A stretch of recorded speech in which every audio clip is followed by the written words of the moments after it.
Solving compound inequalities is very similar to just solving inequalities. It's just now that you have 2 and 1. Your first type of compound inequalities is an OR inequality. For this problem, we don't have to solve anything. It's already solved. We are just going to graph it. So at -4, I have an open circle. I'm actually going to go by 2s so I can fit it all.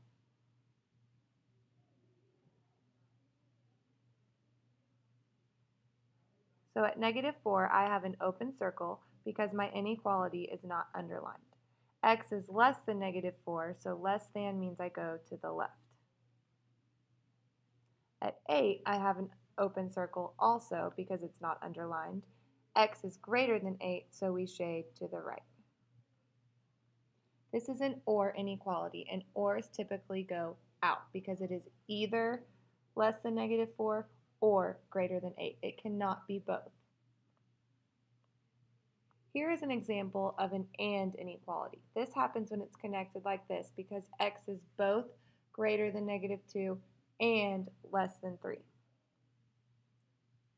On my number line, I have an open circle at -2.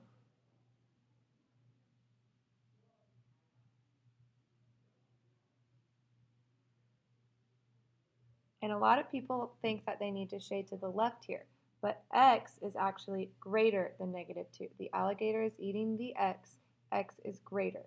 Greater means we shade to the right. At 3, I have a closed circle, and X is less than or equal to 3. Less than means I shade to the left. So on ANDs, your shading will go in because it is both greater than -2 and less than 3. You saw this before when we talked about domain and range. X can be anything in between -2 and 3.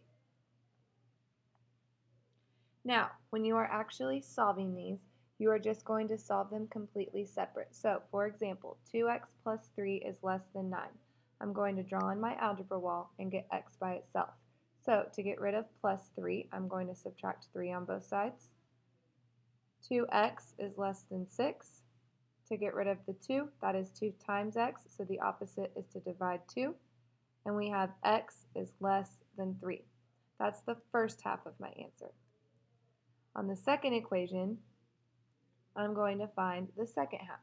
The opposite of subtracting 6 is to add 6 to both sides. So 3x is greater than 18.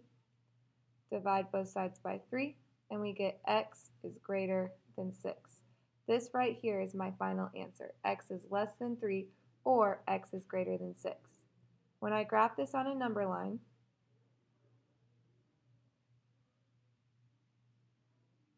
I have an open circle at 3 because it is not underlined, and x is less than 3, so I shade to the left.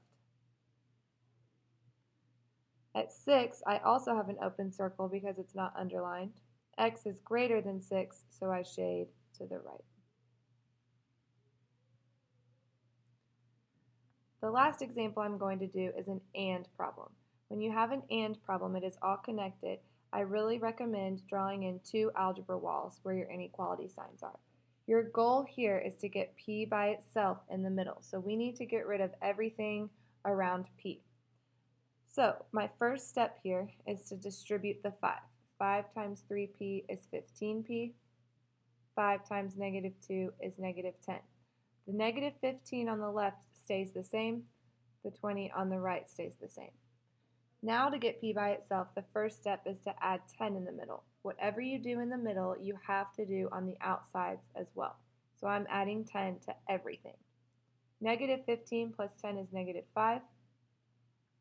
I'm left with 15p in the middle, and 20 plus 10 is 30. My last step is to get rid of the 15 in the middle. If that is 15 times p, then I need to divide everything by 15. I can't divide -5 by 15, but it will reduce to -1/3. I have p alone in the middle, which is what we wanted, and 30 divided by 15 is 2. This is my final answer. P is anything in between -1/3 and 2. So when you graph this on the number line, when you have a fraction, just make sure wherever you put it makes sense. At negative 1/3, which is at about right here, I have a closed circle. Shading to the right because P is greater.